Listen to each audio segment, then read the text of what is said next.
I didn't live in Boston, but my family was from Boston, and my grandparents lived outside of Boston, and I visited Boston a lot.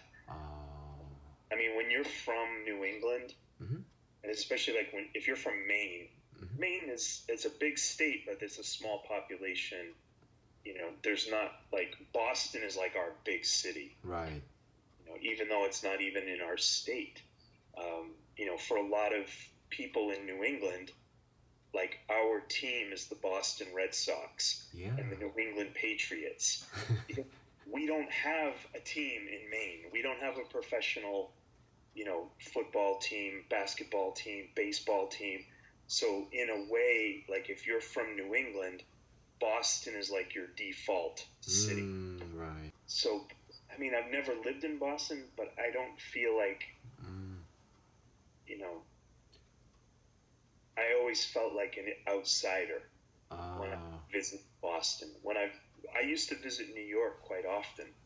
I had a girlfriend before I met my wife who lived in Manhattan. I never felt like an outsider. Yeah.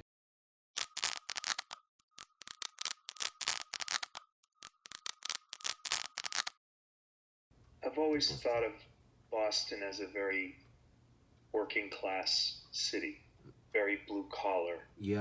Yeah, the people are a little bit tougher. I mean, winters are hard. Right. I mean, Boston was originally, I mean, this is my grandparents, my great-grandparents, when they came to this country, they were Irish. They went to Boston. The Irish didn't have a very easy time in Boston. Even though the Irish spoke English Right. and they were white, Right. there was still a lot of prejudice. You know, you would go for a job, or you would see a job in the paper and it would say no Irish. Everybody who's come to this country has been discriminated against at some point. I mean, I've always felt like if white people who speak English are discriminated against, like, I can't imagine how hard it is for everybody else. Yeah, right. You know? But, so the Irish were, I mean, they were leaving kind of a really tough place. And then they came to Boston, and it was a pretty tough place.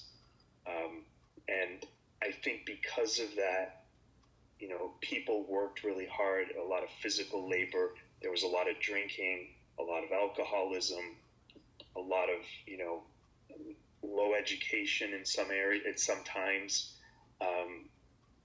And also in Boston, you kind of have the other side, which is the universities. You have Harvard and you have MIT and Brandeis. So you kind of have this like cultural difference. You know, you've got the working class Boston, and then you've got the academic people who come from all over the world and study. So I think in some ways there's kind of a, you know, I don't know if it's a tension or what, but, you know, so I think that I can see where somebody coming from outside may not really fit in to Boston.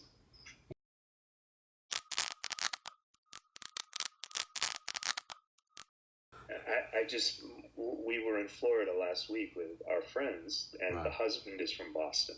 And he has a very thick Boston accent. Right. Like at one point we were talking about Uber, like the car service, and he was like, Uber. Yeah, Uber. Wow. So a lot of the R's are not pronounced Harvard. Wow, Harvard University.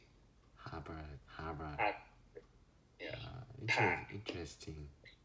Central Park. So Central they Park. don't say a lot of R's, so there is that kind of accent. But that's very interesting. Yeah. But Boston people are, you know, they're very proud people. They love their city.